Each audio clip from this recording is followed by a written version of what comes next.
Hello everyone, मैं मिथुन सिंह स्वागत करता हूं आप सभी का। आशा करता हूं आप सभी बहुत अच्छे होंगे। बात करेंगे बीबीएम के यू बीएड सेमेस्टर 1 के प्रीवियस क्वेश्चन पेपर की। पेपर था आपका कंटेम्प्रेरी इंडिया एंड एजुकेशन।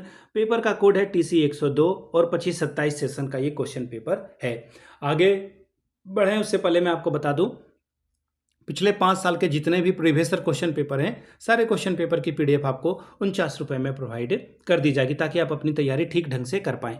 और अगर किन्हीं को अधिक पेपर चाहिए होगा, इससे भी अधिक अगर आपको पेपर चाहिए तो वो भी आपको प्रोवाइड कर दिया जाएगा। दूसरी बात, 199 रुपये में आपको जो है सजेशन प्रोवाइड कर दिया जाएगा।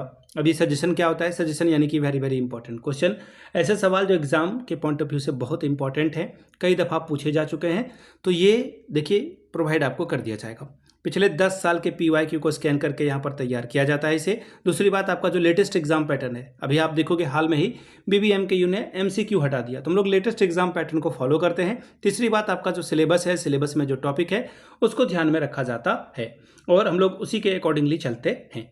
और आखिर में मेरा खुद का एक्सपीरियंस, मैंने BEd MAd कर रखा है और पिछले 2-3 सालों से अलग अलग यूनिवर्सिटीज़ में सजेशन देने का मैं काम कर रहा हूं और काफ़ी अच्छी सफलता मुझे मिली है। चाहे मैं बात करूं BBMKU, विनोबा भावे, सिद्धू कानू मुर्मू, रांची यूनिवर्सिटी, पटना यूनिवर्सिटी, नीलांबर पीताम्बर हो, कोल्हान हो, इन जगहों पे मैंने सजेशन दिया है और काफ़ी अच्छी सफलता मुझे मिली है। अगर आप भी सफलता के भागीदार बनना चाहते हैं तो यहाँ से मेरी email ID आप देख लें, yourmithunsingh@gmail.com पे आप मुझे मेल कर सकते हैं। इंस्टा पे अगर आप हो, डू फॉलो मी @imithunsingh। बाकी आप मुझे व्हाट्सअप कर सकते हैं 7979054474 पे। तो चलिए आगे बढ़ते हैं और देखते हैं कि किस तरह का सवाल यहाँ पर एग्जाम में पूछा गया था। यहाँ से आप देख पाएंगे, ये रहा कंटेम्प्रेरी इंडिया एंड एजुकेशन का क्वेश्चन पेपर और यहाँ से आपको देखिए TC 102 आपको दिख रहा होगा और ये जो पहला 1 है ये दिखाता है सेमेस्टर 1 को और ये जो 2 दिखा रहा है ये आपका दिखा रहा है पेपर 2 को। ठीक है, पेपर 1 आपका चाइल्डहुड एंड ग्रोइंग अप था, पेपर 2 आपका कंटेम्प्रेरी इंडिया एंड एजुकेशन का था। तो इन चीज़ों को आप ध्यान में रखेंगे। चलिए, 3 घंटे का वक्त मिला था, 80 नंबर का पेपर था। अब यहाँ से देख लीजिए, ग्रुप A की बात करते हैं। शॉर्ट टाइप के सवाल आपसे पूछे गए थे, 4 पंचे 20 नंबर, यानी कि 4 5 R 20 स्कोर आप कर सकते हो। पहला सवाल, how does diversity in society affect people's life? समाज में विविधता के कारण लोगों के जीवन पर क्या प्रभाव पड़ता है। दूसरा सवाल, how does education affect the society? शिक्षा समाज को कैसे प्रभावित करती है, इसके बारे में बताएं। ठीक है जी, ये 2 सवाल थे। अब आगे देखिए, तीसरा सवाल क्या है, what are the provision in article 28, 29, 350 and 351? ये सवाल आपसे पूछा गया। देखिए, ये जब सवाल पूछे जाते हैं ना तो फिर काफ़ी कमाल हो जाता है, आप सॉल्व नहीं कर पाएंगे अगर आपको नहीं पता है तो कृपया करके इसे पढ़ लें। अनुच्छेद 28, 29, 350 और 351 में क्या प्रावधान है शिक्षा को लेकर। चौथा सवाल, what was the system of women's education in Vedic period? वैदिक काल में स्त्री शिक्षा की क्या व्यवस्था थी, इसके बारे में बात करें। ठीक है जी, चलिए अगले सवाल की ओर हम लोग बढ़ेंगे। अगला सवाल क्या है, explain the merit and demerit of a downward filtration theory? अधोगामी निस्पंदन सिद्धांत के गुण और दोष को बताएं। What was the oriental occidental controversy?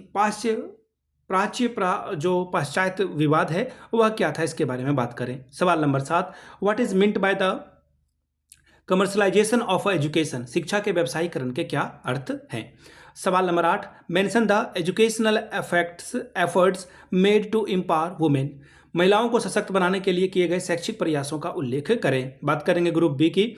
Long type के क्वेश्चन आंसर हैं, किन्हीं 4 सवालों का जवाब दें, 15 चौके 60 नंबर आपको मिलेगा। सवाल number 9, what do you understand by the marginalization? Discuss the marginalized group in detail? हास्यकरण से आप क्या समझते हैं? हास्य पर खड़े समूहों की विस्तृत चर्चा करें। सवाल number 10, what do you understand by universalization? Elaborate the important and necessity of universalization in development of a primary education?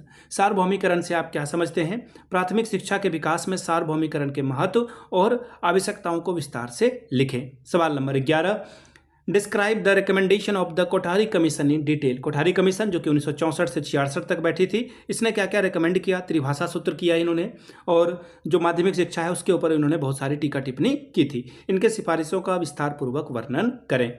अगला सवाल है question number 12, discuss the role of education in technological empowerment? तकनीकी सशक्तिकरण में शिक्षा की भूमिका की विस्तृत विवेचना करें। अगला सवाल 13 number, mention the main recommendation of national knowledge commission? राष्ट्रीय ज्ञान आयोग के मुख्य सिफारिशों के बारे में बात करें, NKC के बारे में बात करें।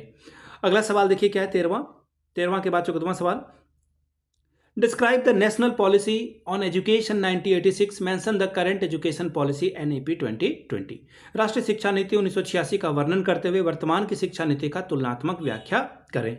अगला सवाल question number 15, what is meant by globalisation, state the positive and negative impact of globalisation on education. वैश्वीकरण से क्या आशय है, शिक्षा पर वैश्वीकरण के सकारात्मक और नकारात्मक प्रभाव की चर्चा करें। तो ये था आपका सवाल 102 का। पिछले 5 साल के जितने भी प्रीवियस ईयर क्वेश्चन पेपर हैं, सारे क्वेश्चन पेपर की PDF आपको 49 में और सजेशन आपको 199 में प्रोवाइड कर दिया जाएगा। अगर आपको 6 साल का PYQ चाहिए तो ये आपको 59 में, अगर 7 का चाहिए तो आपको 69 में ये अवेलेबल करा दिया जाएगा। यहाँ से मेरी email ID आप देख लें, yourmithunsingh@gmail.com पे आप मुझे मेल कर सकते हैं। इंस्टा पे अगर आप हो डू फॉलो मी @imithunsingh। बाकी आप मुझे व्हाट्सअप कर सकते हैं 7979054474 पे। वीडियो को आपने यहाँ तक देखा, प्यार दिया, इसके लिए आप सभी का बहुत बहुत शुक्रिया। Have a good day.